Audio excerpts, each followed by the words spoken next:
Baik, saya berada di kampung orang asli Sungai Bil, Slim Village, daerah Mualim, Perak.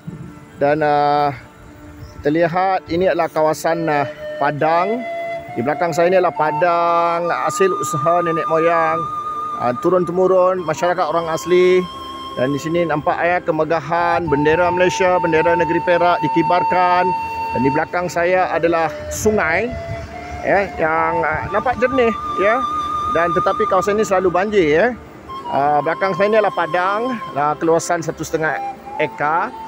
Dan Kianggul pun dibuat daripada buluh dan batang kayu biasa tetapi kawasan ini kerap banjir. Namun ini adalah tempat masyarakat orang asli bersukan, menjalankan aktiviti riadah, mandi di sungai di sini.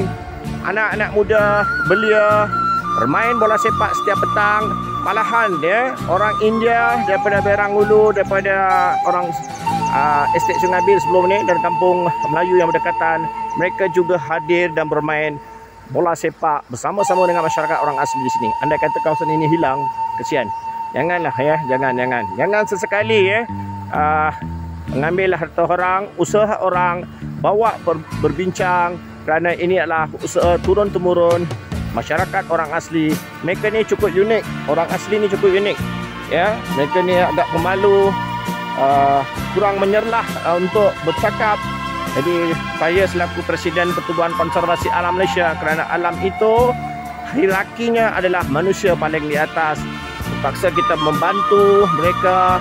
Dan saya harap kerajaan prihatin dan kembalikan hak tanah ini untuk orang asli. Itulah padang di belakang ini. Mudah-mudahan dipermudahkan urusan, biar kita sama-sama hidup sejahtera sebagai rakyat Malaysia yang aman makmur. Dan anak-anak belia adalah tunggak negara, maka mereka perlu diberi perhatian. Itulah padang tiang bola mereka sendiri. Mohon dibantu masyarakat orang asli, kampung orang asli Sungai Bil, daerah Mualim. Kesian mereka. Biar anak-anak muda dapat beriadah, bersukan, tenteram dan menduduki kawasan ini dalam keadaan yang muhibah, sejahtera dan menghargai jasa baik negara Malaysia. Terima kasih semua. Kita doakan untuk kesejahteraan bersama. Selamat petang. Nama saya Gideon dari kampung orang asli Sungai Bil. Jadi untuk padang ni sebenarnya kepentingan dia banyak untuk komuniti kami. Dia adalah tempat kami bersosial, tempat kami mengeratkan hubungan silaturahim. Ini juga sejarah kita turun-temurun. Padang ni saya dengar bukan baru ni, dah lama, berpuluh tahun dah dia orang ada padang kat sini. Cuma padang dia sekejap ada digunakan, sekejap tidak digunakan kan. Jadi itu sikit sebanyak tentang padang kami. Jadi kami sayangkan padang ini sebab sebahagian daripada komuniti dan sejarah kampung kami.